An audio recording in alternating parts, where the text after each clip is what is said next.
आदित्य ने दिनेश की एक और डील से नेहा को बचाने के लिए अपनी सबसे कीमती जमीन विक्की को सौंपने का सोच लिया था। नेहा मयंक और आदित्य के बीच हो रही बातचीत से समझ गई थी कि ये जमीन आदित्य के लिए कितनी इम्पोर्टेंट है। अपने पिता के लिए उसके मन में इतना गुस्सा था कि वो सीधा दिनेश के ऑफिस पहुंच गई थी। नेहा ने सबके सामने दिनेश को सुनाते हुए कहा, मुझे ऐसे यहाँ सबके सामने देखकर शौक लगाना आपको?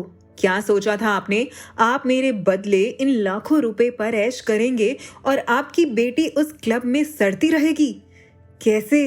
इतना घटिया कैसे सोच लेते हैं आप? नेहा की बातें सुनकर वहां मौजूद सबके चेहरों पर ढेरों सवाल थे। जिस तरह से एक बेटी अपने बाप पर उंगलियां उठा रही थी, सबको आभास हो गया था कि नेहा के साथ बहुत कुछ गलत हुआ है। नेहा, ये क्या बोले जा रही हो? कम से कम ये तो देखो कि कहाँ खड़ी हो। जो भी बात करनी है घर पर करना। दिनेश ने जोर से बोलते हुए सबके सामने नेहा की आवाज को दबाने की कोशिश की। उसने दूर दूर तक नहीं सोचा था कि नेहा इस तरह अचानक सबके सामने आ जाएगी। उसे डर था कि उसकी बातों पर यकीन करके उसके ही ऑफिस के लोग उस पर शक न करने लगे। क्यों? जब आपने किसी चीज का लिहाज नहीं किया तो मुझसे ये उम्मीद क्यों? ओ, आपको डर लग रहा है कि कहीं आपकी असलियत सबके सामने ना आ जाए? नेहा ने भरे गले के साथ कहा। यह सुनते ही सभी के कान खड़े हो गए। मैं बेटी हूं आपकी, अगर आप भूल गए हैं तो मैं याद दिला देती हूं फिर से। आप इतने निर्दयी कैसे हो सकते हैं? इतने हार्टलेस कि अपनी ही बेटी को कुछ रुपयों के लिए कहीं बेच दिया? ये कहते हुए नेहा की आंखों से आंसू बहने शुरू हो गए। सभी लोग कभी नेहा की ओर देखते तो कभी दिनेश की ओर। अपनी असलियत सबके सामने सुनने के बाद दिनेश का गुस्सा अब चरम सीमा पर पहुंच चुका था। उसने चिल्लाते हुए कहा, नेहा, इनफ! क्या बकवास कर रही हो? अगर तुमने मेरी बात मानी होती तो आज मेरी कंपनी को इतना नुकसान नहीं हुआ होता। दिनेश सबके सामने खुद को बचाए रखने के लिए किसी ना किसी तरह से सारा इल्जाम नेहा पर डालना चाहता था, लेकिन उसका एक्सप्लेनेशन किसी को भी वाजिब नहीं लग रहा था। आखिर अपनी ही बेटी को बेचने की कोई वजह कैसे हो सकती थी किसी पिता के पास? सबके मन में नेहा के लिए सिंपैथी और दिनेश के लिए कई तरह के नकारात्मक विचार आ रहे थे, लेकिन अपने बॉस से सवाल करने की किसी की भी हिम्मत नहीं थी। हो, किसी से तो डरिए। आपने जो मेरे साथ किया है, भगवान करे किसी भी बेटी को आप जैसा पिता ना मिले। इतना कहते ही नेहा ने दिनेश को गुस्से से देखा और वहां से चली गई। कुछ देर के लिए वहां ऐसा सन्नाटा छा गया था जैसे कोई बड़ा तूफान आकर गुजरा हो। दिनेश को समझ नहीं आ रहा था कि वो अपने कलीग से नजरें कैसे मिलाए। नेहा वहां से निकल तो गई थी, लेकिन उसके मन का भार अब भी बहुत बड़ा था। आदित्य जो उसके लिए कर रहा था, उस कारण से उसका गिल्ट नेहा के चेहरे पर साफ झलक रहा था। अपने ऑफिस पहुंचकर भी उसके दिमाग में सिर्फ यही चल रहा था कि वो ऐसा क्या करे कि आदित्य को जमीन का सौदा करने से बचा सके। उसको इस तरह बेचैन देखकर रोहन ने पूछ लिया, मैम, व्हाट हैपेंड? सब ठीक है? आप काफी परेशान लग रही हैं। उसी के साथ खड़ी सारा ने भी यही सवाल दोहराया। नेहा उन दोनों का कंसर्न समझ रही थी, लेकिन इस वक्त वो किसी से भी कुछ भी डिस्कस करने के मूड में नहीं थी। गाइस, मुझे कुछ देर के लिए अकेला छोड़ दो, थोड़ा शांत रहना है मुझे, नेहा ने अपनी कुर्सी पर बैठते हुए कहा। पर मैम, आप हम लोगों से शेयर कर सकती हैं। पता नहीं हम आपकी मदद कर पाएंगे या नहीं, लेकिन आपको हल्का जरूर महसूस होगा। प्लीज टेल अस कि क्या बात है? रोहन ने एक बार फिर पूछा। कुछ देर रुकने के बाद नेहा को लगा कि शायद वो लोग ठीक ही कह रहे हैं। उसने उस रात हुई घटना को तोड़ मरोड़ कर कम शब्दों में बताया, लेकिन आदित्य की आइडेंटिटी उन दोनों से छुपाए रखी। तुम लोगों ने फन क्लब के बारे में सुना है? नेहा ने पूछा। हाँ, ये तो विकी माथुर का क्लब है। माथुर कॉरपोरेशन की सबसे बड़ी investment. It's the highest rated club, Rohan ने बताया। माथुर कॉरपोरेशन? नेहा ने चौंकते हुए पूछा। यस मैम, अभी हाल फिलहाल में उनका काफी नाम हो रहा है। मैंने तो सुना है उन्हें सिमहंस के पीछे वाली प्रॉपर्टी चाहिए। उसे लेकर उनकी जितनी भी कोशिश है, सिंघानिया ग्रुप ऑफ इंडस्ट्री हमेशा उन्हें नाकाम कर देती है। उस जमीन को लेकर उन दोनों के बीच काफी समय से डिस्प्यूट भी चल रहा है शायद। रोहन ने अपनी समझ से उसको जो भी कुछ पता था नेहा को सब बता दिया। सिंघानिया ग्रुप ऑफ इंडस्ट्री मतलब आदित्य सिंघानिया और विक्की के बीच? नेहा ये सब सुनकर समझने की कोशिश कर रही थी कि वो कैसे आदित्य की मदद कर सकती है। Thank you for the information. अब तुम लोग अपना काम कर लो, मैं देखती हूँ कि क्या करना है, नेहा ने कहा और अपने काम में बिजी हो गई। रोहन और सारा जैसे ही वहां से निकलने लगे, रोहन ने नेहा के पास आकर कहा, मैम एक बात और, मैंने सुना है कि जब इस लैंड की बोली लग रही थी तब दोनों कंपनीज ने साथ में इसका दाम लगाया था, इसलिए दोनों आज भी उस जमीन को हासिल करने की कोशिश में लगे हैं। इसका एक्चुअल ओनर तो कोई और था शायद, लेकिन अब क्या स्टेटस है मुझे ये नहीं पता। बस इतना पता है कि उस जमीन की कुछ तो खासियत है जिसकी वजह से वो बहुत ज्यादा एक्सपेंसिव है। नेहा को ये सुनकर समझ आ रहा था कि आदित्य को देखकर विक्की ने अपना मन क्यों बदल लिया था। ठीक है Rohan, thank you, I am sure ये इन्फॉर्मेशन मुझे हेल्प करेगी, नेहा ने कहा, जिसके बाद रोहन वहां से चला गया। वो जानती थी कि इस मामले में और जानकारी पता करने के लिए उसे किसी की मदद चाहिए होगी, इसलिए उसने अपनी कुछ जान पहचान के लोगों को कांटेक्ट करना शुरू किया। उसने सोच लिया था कि इस मैटर में जब वो आदित्य की मदद कर पाएगी उसे चैन उसी वक्त मिलेगा। शाम तक भी उसे किसी भी तरह की कोई जानकारी नहीं मिली थी, जिस बात से वो बहुत डिसअपॉइंट होकर ऑफिस से निकल गई। पूरे रास्ते वो इस दुविधा में थी कि प्रॉब्लम का निपटारा कैसे होगा। इन्हीं ख्यालों में वो गाड़ी चला रही थी कि तभी अचानक एक बच्चा साइकिल से उसके सामने से गुजरने लगा। उसे बचाने के लिए नेहा ने तेजी से अपनी स्टीयरिंग घुमाई और कंट्रोल खोने की वजह से सीधा पेड़ से जा टकराई। तेज टक्कर होने के कारण गाड़ी के आगे का शीशा टूट गया था, जिसके कारण नेहा को सर में काफी चोट आ गई थी। वो कुछ समझ पाती कि उसके सर से खून तेजी से बहना शुरू हो गया। आसपास के लोग उसकी मदद करने भागते हुए आए, लेकिन गाड़ी लॉक होने के कारण वो सिर्फ बाहर से खड़े होकर इशारे कर रहे थे। नेहा ने बड़ी हिम्मत से अपना फोन निकाला और धुंधले विजन के साथ आदित्य को फोन लगाया। आदित्य अपने ऑफिस से निकलकर सिद्धांत से मिलने ही जा रहा था कि उसने नेहा का फोन उठाया। हेलो आदित्य, मेरा एक्सीडेंट रिंग रोड। लड़खड़ाते हुए टुकड़ों में नेहा ने अपनी बात कही, जिसके बाद उसका फोन उसके हाथों से छूट गया और वो बेहोश हो गई। नेहा की आवाज सुनकर आदित्य की सांसें ऊपर नीचे हो गईं। कुछ भी समझने से पहले उसने अपना सामान उठाया और दौड़ते हुए अपनी गाड़ी में जाकर बैठ गया। उसने सिद्धांत को फोन करके इस एक्सीडेंट के बारे में बताया। अपने ऑफिस से रिंग रोड तक पहुंचने के लिए वो जितनी तेजी से गाड़ी भगा सकता था उसने भगाई।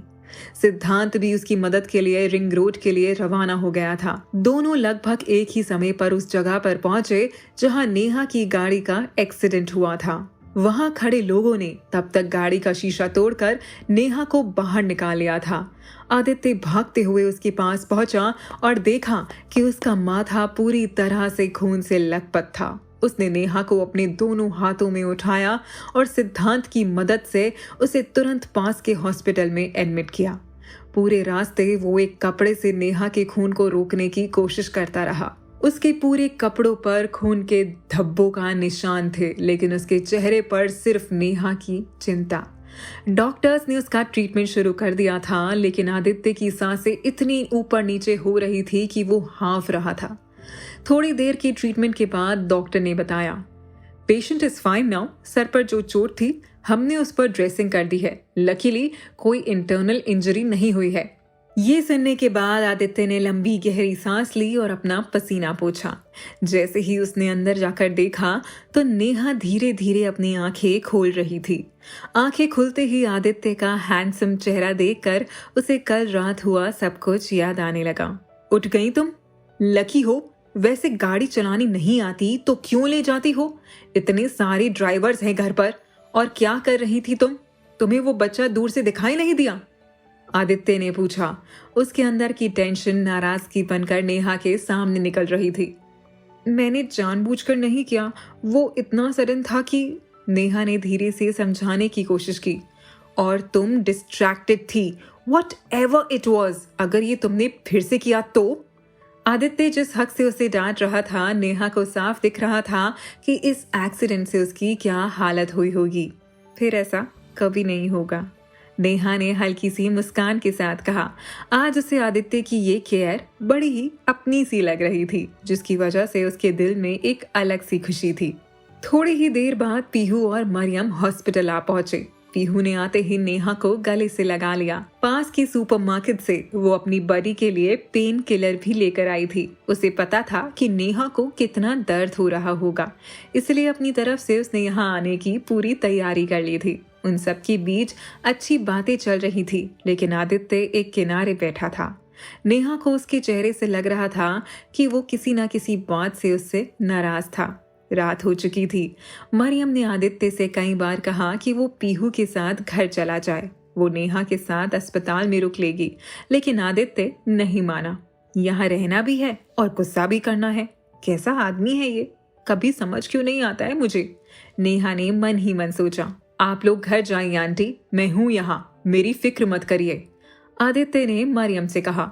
मरियम भी जानती थी कि अगर आदित्य ने मन बना लिया है तो वो किसी के कहने से चेंज नहीं होगा।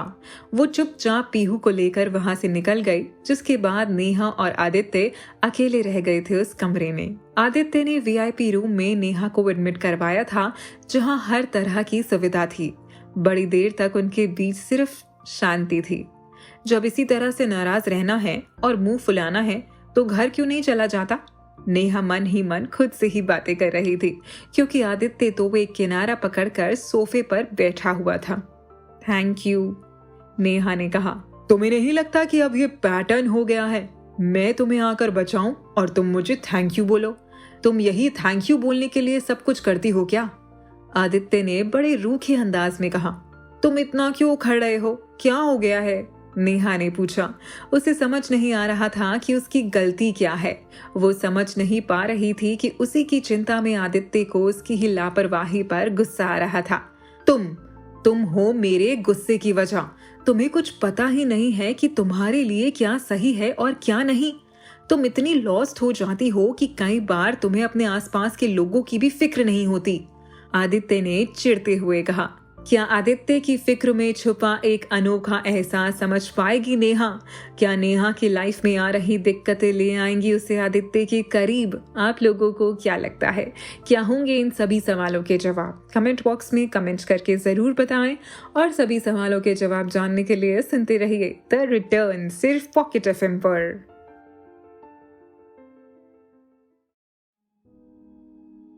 नेहा को ठीक देखकर एक तरफ तो आदित्य के दिल को सुकून मिल रहा था, लेकिन दूसरी ही तरफ उसकी लापरवाही देखकर उसे बहुत गुस्सा आ रहा था।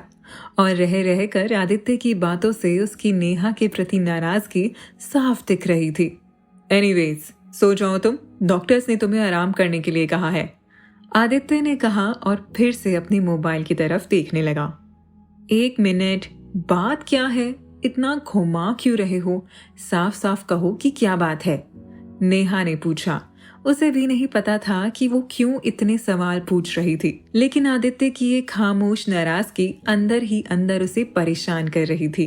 क्या बताऊं कि तुम कितनी केयरलेस हो, क्या कहूं कि कई बार तुम इतनी खो जाती हो कि तुम्हें कुछ समझ नहीं आता। तुम्हें ये भी नहीं पता चलता कि तुम्हारे आगे पीछे भी लोग हैं जिन्हें। आदित्य एकदम से बोल पड़ा और कहते हुए उसने ये भी जाहिर कर दिया कि वो अब अकेली नहीं है। वो बताने ही वाला था कि उसकी नाराजगी की वजह उसकी चिंता है, लेकिन उसने खुद को कुछ भी कहने से रोक लिया। लेकिन नेहा को सब समझ आ रहा था। आदित्य को ये सब कहते हुए सुनकर वो अपने कानों पर भरोसा नहीं कर पा रही थी। उसने तो इस शादी को हमेशा एक कॉन्ट्रैक्ट की तरह ही देखा था, लेकिन अब इस कॉन्ट्रैक्ट में एक दूसरे की फिक्र होने लगी थी, एक दूसरे की केयर होने लगी थी। इस एहसास से नेहा थोड़ी एम्बैरस भी थी और थोड़ी शाय भी। क्या सोच रही थी तुम गाड़ी चलाते वक्त, क्यों थी तुम इतनी डिस्ट्रैक्टेड, आदित्य ने गुस्से में पूछा। नेहा को यकीन नहीं हो रहा था कि आदित्य इतने हक से उससे ये सारे सवाल पूछ रहा था। वो बस उसे समझ नहीं आ रहा था कि वो क्या कहे। स्पीक, क्या चल रहा था तुम्हारे दिमाग में? आदित्य ने पूछा। मैं बस यही सोच रही थी कि तुम्हें मेरी वजह से कितनी बड़ी कीमत चुकानी पड़ रही है। मैं जानती हूँ उस लैंड की इम्पोर्टेंस क्या है तुम्हारे लिए। बस वही सब चल रहा था मेरे दिमाग में। नेहा ने अपनी बात पूरी ही नहीं की थी कि तभी आदित्य बोल पड़ा। और तुमने अपना एक्सीडेंट करवा लिया? Are you in your senses? Aditya ने गुस्से में नेहा के बेड पर हाथ मारकर उसके करीब आते हुए कहा। उसे गुस्सा इस बात पर आ रहा था कि जिस डील से उसे ज्यादा फर्क नहीं पड़ रहा था, वो डील नेहा के लिए इतनी बड़ी परेशानी कैसे बन गई।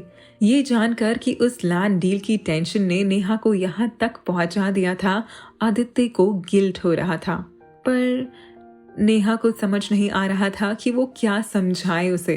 वो बोलना तो बहुत कुछ चाहती थी, लेकिन आदित्य को अपने इतना करीब पाकर उसकी नजरें उसके चेहरे से हट ही नहीं रही थी। एनीवेज, सो जाओ, इस वक्त मैं तुमसे और ज्यादा बहस नहीं करना चाहता, आदित्य ने खुद को पीछे करते हुए कहा। नेहा आदित्य का ये केयरिंग रूप देखकर स्तब्ध थी। उससे कुछ कहा नहीं जा रहा था।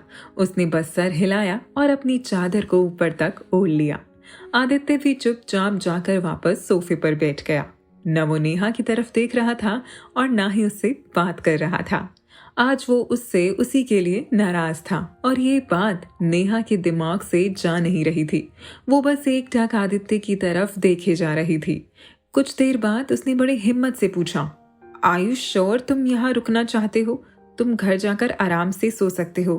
कल रात भी तुम्हारी नींद पूरी नहीं हुई है। मैं ठीक हूँ यहाँ, तुम अपनी चिंता करो, मैं खुद को देख लूंगा, आदित्य ने रूखे अंदाज में जवाब दिया और सोफे पर ही लेट गया। नेहा को तो दवाइयों के असर से जल्दी नींद आ गई, लेकिन आदित्य बड़ी देर तक जागता रहा। इसे कैसे पता कि वो लैंड मेरे लिए इम्पोर्टेंट है? और इसे इतनी समझ क्यों नहीं है कि कोई भी प्रॉपर्टी और पैसा इंसान से बड़ा नहीं होता? कब आएगी ये बात इसे समझ कि मैं कोई पत्थर दिल इंसान नहीं हूँ? जब बात इसे बचाने की आती है तो वैसी एक क्या, मैं कई प्रॉपर्टी दे सकता हूँ। और ये कब से मेरे लिए इतनी फिक्र करने लगी? मुझे नहीं पता था कि इसे मेरे फैसलों से इतना फर्क पड़ता है। आदित्य लेटे लेटे मन में सोच रहा था। वो नेहा के बेड की तरफ करवट लेकर उसे ही देखे जा रहा था। जब से उसने नेहा की बात सुनी थी, उसका गुस्सा अब धीरे धीरे पिघलता जा रहा था। उसे समझ नहीं आ रहा था कि अपने लिए उसकी फिक्र देखकर उसे खुश होना चाहिए या फिर उसकी वजह से जो एक्सीडेंट हुआ उसके लिए दुखी। उसी दौरान नींद में नेहा ने पैर मारकर अपना चादर हटा दिया। आदित्य कुछ देर तक तो उसे देखता रहा, फिर कुछ सोचकर वो सोफे से उठ गया। नेहा के पास जाकर उसने धीरे से उस बिस्तर से बाहर लटकी हुई चादर को नेहा के ऊपर उड़ाया। उसके पास जाकर आदित्य की आंखें उसके थके हुए चेहरे को निहारने लग गई। वो कुछ देर तक यूं ही उसके बिस्तर के पास खड़े होकर उसे देखे जा रहा था। नेहा किस तरह से उसकी फिक्र कर रही थी, ये सोच सोच कर आदित्य उसके और करीब आता जा रहा था। धीरे धीरे वो उसके चेहरे की ओर झुक रहा था। कुछ तो था नेहा में जो आज आदित्य को उसकी ओर खींच रहा था। वो इतने करीब आ चुका था कि उसके और नेहा के होठों के बीच अब कुछ ज्यादा फासला नहीं बचा था। नेहा की गर्म सांसें आदित्य बखूबी महसूस कर पा रहा था और थोड़ा आगे बढ़ता कि उससे पहले दरवाजे के पास कुछ गिरने की आवाज आई। आदित्य ने तुरंत खड़े होकर देखा तो वहां सिद्धांत आंखें फाड़ कर खड़ा हुआ था। उसकी दोनों आंखें एकटक आदित्य को घूर रही थी और उसका मुंह पूरी तरह से खुला हुआ था। तुम? आदित्य इतनी रात गए उसे यहाँ देखकर हैरान था, लेकिन उससे भी ज्यादा शर्मिंदा फील कर रहा था। सिद्धांत ने उसे जिस पोजीशन में देखा था वो उसके लिए किसी शौक से कम नहीं था। हाँ, वो तुम्हारी, सिद्धांत से कुछ ठीक तरह से बोला भी नहीं जा रहा था। मैंने जो भी देखा अभी वो कोई सपना था या हकीकत? आदित्य क्या करने जा रहा था? Was he trying to kiss her? नहीं नहीं, वो ऐसा कैसे कर सकता है? पर लग तो ऐसा ही रहा था। नहीं तो इतने पास जाकर वो क्या? ओफो, मैं इतना क्यों सोच रहा हूँ? पर आदित्य, किसी लड़की के पास खुद जा रहा था। ये किसी सपने से कम नहीं है। सिद्धांत के मन में विचारों का जो भूचाल आ रहा था, उसे वो चाहकर भी एक्सप्रेस नहीं कर रहा था। उसने आदित्य को कभी भी किसी लड़की की तरफ अट्रैक्ट होते हुए नहीं देखा था। 5 साल पहले हुए हादसे के बाद आदित्य ने लड़कियों से अपनी दूरी और भी ज्यादा बढ़ा ली थी। ऐसे में ये पहली बार हो रहा था कि उसका दोस्त अपनी मर्जी से किसी के करीब जा रहा था। उसकी शक्ल की जो हवाइयां उड़ी थी, वो देखकर आदित्य समझ गया था कि उसके मन में क्या चल रहा था। वो खुद भी इस बारे में बात नहीं करना चाहता था। आफ्टर ऑल वो उसका बहुत ही प्राइवेट मोमेंट था। क्या बोलोगे भी? तुम तो घर निकल गए थे ना, फिर यहाँ कैसे? आदित्य ने तुरंत उसके पास जाते हुए धीरे से पूछा। वो नहीं चाहता था कि उन दोनों की बातों की आवाज से नेहा की नींद खुल जाए।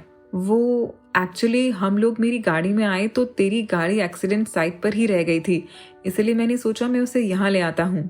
सिद्धांत ने जमीन से चाबी उठाते हुए कहा, जिसके हाथों से आदित्य को देखते वक्त गिर गई थी। थैंक्स, वैसे इसकी जरूरत नहीं थी, मैं ड्राइवर से कह देता। आदित्य ने उससे चाबी लेते हुए कहा। वो खुद भी जानबूझकर उसकी आंखों में नहीं देख रहा था, क्योंकि वो किसी भी सवाल का जवाब नहीं देना चाहता था। सिद्धांत ने चाबी दे तो दी, लेकिन अब भी वो वहीं खड़ा था। उसने धीरे से पूछ ही लिया, वैसे तुम क्या करने वाले थे? क्या तुम नेहा को किस? इससे आगे वो कुछ कहता कि आदित्य ने उसे घूरना शुरू कर दिया। तुमसे मतलब? आदित्य ने कहा। नहीं मतलब, तो क्या सच में तुम उसे किस करने वाले थे? मतलब नींद में? सिद्धांत को यकीन नहीं हो रहा था, इसलिए उसने एक बार फिर पूछा। वो मेरी वाइफ है और तुम मत पड़ो इन सब में। आदित्य ने इतना कहकर ये बात यहीं खत्म कर दी। जिस तरह से वो कई बार नेहा को अपनी वाइफ कह चुका था, सिद्धांत को पता था कि इसके आगे कुछ भी पूछने का उसका कोई हक नहीं था। उसे तो लगा था उन दोनों के बीच बस एक कागजी शादी है, लेकिन अब उसे साफ दिखने लगा था कि अब ये रिश्ता कागज से बाहर आ चुका था। सिद्धांत तो वहां से चला गया, लेकिन उसके मन में आदित्य और नेहा के रिश्ते को लेकर जो हलचल मची थी, वो अब भी शांत नहीं हुई थी। आदित्य भी वापस आकर सोफे पर लेट गया और मन ही मन सोचने लगा कि सिद्धांत उसके बारे में क्या सोच रहा होगा। अगले दिन सुबह नेहा की आंख खुली तो आदित्य निकल चुका था। थोड़ी ही देर में मरियम खाने के साथ वहां आ गई थी। मरियम इस तरह से उसकी सेवा में लगी थी जैसे कि एक माँ अपने बच्चों को संभालती है। दोपहर का वक्त हो चुका था और तभी दरवाजे पर किसी के खटखटाने की आहट सुनाई दी। नेहा ने देखा तो वहां रोहन और सारा खड़े थे, कुछ फल और फूल लेकर। मैम, रोहन ने दरवाजे पर खड़े होकर बड़ी फिक्र में कहा। मरियम ने दोनों को अंदर बुलाकर नेहा के पास बिठाया। ये सब क्या? कल मैंने आपको फोन लगाया तो किसी आदमी ने उठाया। उन्होंने कहा कि आप यहाँ एडमिट हैं। हमें कुछ समझ ही नहीं आया। हमने दोबारा कॉल करके सब कुछ पूछने की कोशिश की, लेकिन हमारी बात ही नहीं हो पाई, रोहन ने आते ही कहा। नेहा के सर पर बड़ी सी पट्टी देखकर वो और सारा दोनों बेचैन हो गए थे। वैसे हुआ क्या मैम? एक्सीडेंट? सारा ने पूछा। नेहा ने उन लोगों को एक एक करके सब समझाया कि उसके साथ क्या हुआ। उसे सुनकर दोनों के चेहरे पर तनाव धीरे धीरे और बढ़ता जा रहा था। अरे रिलैक्स, मैं अब ठीक हूँ। माइनर सी इंजरी थी जो अब ठीक है, नेहा ने कहा। बातों के दौरान सारा का ध्यान इस वीआईपी चेम्बर और मरियम पर था, जो नेहा की सेवा में आगे पीछे लगी हुई थी। ये सब ठाट बाट देखकर उसे लग रहा था जैसे उसकी मैम बड़ी रईस घर से बिलोंग करती है। मैम, मुझे कुछ बात करनी है, रोहन ने बड़े संकोच में कहा। हाँ बोलो ना, नेहा ने पूछा। मैम, आज मिश्रा से एक मेल आया है, रोहन ने बताया। कैसा मेल? नेहा ने पूछा। उनकी शूटिंग इसी हफ्ते होने वाली है, रोहन ने बताया। ओह दैट्स ग्रेट, तो इसमें इतना परेशान क्यों हो? नेहा ने खुशी से पूछा। पर आप तो यहाँ हैं, कैसे हो पाएगा सब? रोहन ने कहा। उसके लिए आज तक नेहा की प्रेजेंस बहुत मायने रखती थी। उसके होने से उसका हर शूट बहुत अच्छा हुआ था, तो अब उसे फिक्र इस बात की थी कि नेहा अगर हॉस्पिटल से डिस्चार्ज नहीं हो पाई तो वो उसके बिना शूट कैसे करेगा। ओए, इतना क्या सोच रहे हो तुम लोग? तुम लोगों को क्या लग रहा है कि मैं यहीं पड़ी रहूंगी? अरे मैं कल तक डिस्चार्ज हो जाऊंगी और तुम दोनों बिल्कुल रेडी हो जाओ। ये शूट हम लोगों के लिए बहुत इम्पोर्टेंट है। We have to give 100%। Understand? Neha ने बड़े जुनून से कहा। उसके सर पर पट्टी जरूर बंधी थी, लेकिन काम में उसका जोश जरा भी कम नहीं था। उसे पूरा भरोसा था कि वो शूट के दिन पूरी तरह से ठीक हो जाएगी। अरे पर आप तो ठीक हो जाओ मैम पहले, सारा ने कहा। अरे तुम लोग मेरी छोड़ो और अपनी अपनी तैयारियों में लग जाओ। जब तक मैं वापस नहीं आ जाती तुम्हें ही सब कुछ देखना है, नेहा ने सारा को समझाया। इस हालत में भी उसने दोनों के कॉन्फिडेंस को बढ़ाने के लिए ढेरों टिप्स दिए। यहाँ शाम होते ही एक बार फिर सिद्धांत आदित्य से मिलने उसके ऑफिस आ गया था। तुम आजकल कुछ ज्यादा ही फ्री नहीं हो, आए दिन यहाँ आ जाते हो, आदित्य ने उसे चिढ़ाते हुए कहा। मुझे तुझसे कुछ बहुत इंपॉर्टेंट बात करनी है, सिद्धांत ने कहा और हमेशा की तरह आदित्य के सामने वाली चेयर पर बैठ गया। क्या नेहा पहुंच पाएगी मिशा के इम्पोर्टेंट शूट पर? क्या बात थी सिद्धांत के मन में जो उसे अचानक आदित्य से करनी थी? आप लोगों को क्या लगता है, क्या होंगे इन सभी सवालों के जवाब? कमेंट बॉक्स में कमेंट करके जरूर बताएं और सभी सवालों के जवाब जानने के लिए सुनते रहिए द रिटर्न सिर्फ पॉकेट एफएम पर।